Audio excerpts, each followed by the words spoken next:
ராசிநாதனே வக்கரம் அப்படிங்கும்போது ஒரு ஸ்டெடினஸ் அன்ஸ்டெடினஸை உருவாக்குறார். ஒரு விஷயத்தை நீங்கள் ஃபோக்கஸ் பண்ணுறீங்க, அந்த ஃபோக்கஸை டிஸ்டர்ப் பண்ணக்கூடிய விஷயங்கள் எல்லாத்தையும் இந்த செவ்வாய் பகவான் தருகிறார். 1 8 வக்கரம் பெறுகிறான். 8 என்பது அசையா சொத்துக்கள்.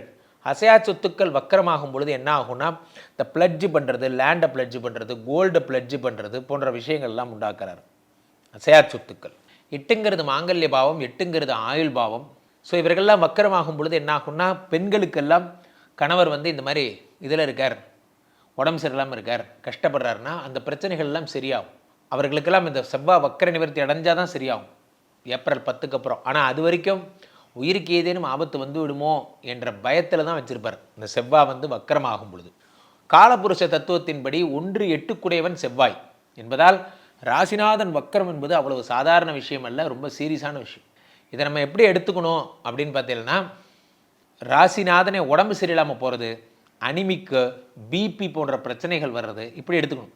12ஆம் வீட்டிலே 5 சூரியன் மறைவதும், புதன் நீச்சமாவதும், சுக்கிரன் 2 உச்சமாவதும், சனியும் ராகுவும் எல்லாம் சேர்ந்து 12ஆம் வீட்டில் இருக்காங்க.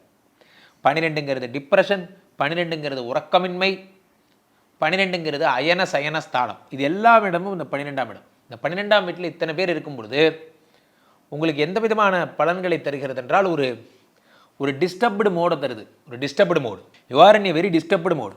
உங்களால் எதையுமே ஒரு சாதிக்க முடியாத ஒரு எண்ணங்களை, ஒரு இடத்த உங்களுக்கு தருகிறது இந்த 12ஆம் இடம். ஸோ அந்த 12ஆம் இடம் என்பது செய்யும் தொழிலில் வரக்கூடிய டிப்ரெஷன். ஏன்னே தெரில டிப்ரெஷனாக இருக்கீங்க, சும்மாவே கத்துறீங்க, இதெல்லாம் யார் தரா? 12ஆம் வீட்டுக்கு அதிபதி தருகிறார். ஸோ அப்போ அந்த 12ஆம் வீட்டில் இருக்கக்கூடிய இத்தனை கிரகங்களும் சேர்ந்து 6ஆம் இடத்தை பார்க்கிறார். 5 சூரியன் உச்சம் பெற்று மேஷராசியிலே உச்சம் பெற்று விளங்குவதால் பெரும் புகழும் அரசியலில் பெரும் லாபமும் ஏற்பட போகிறது.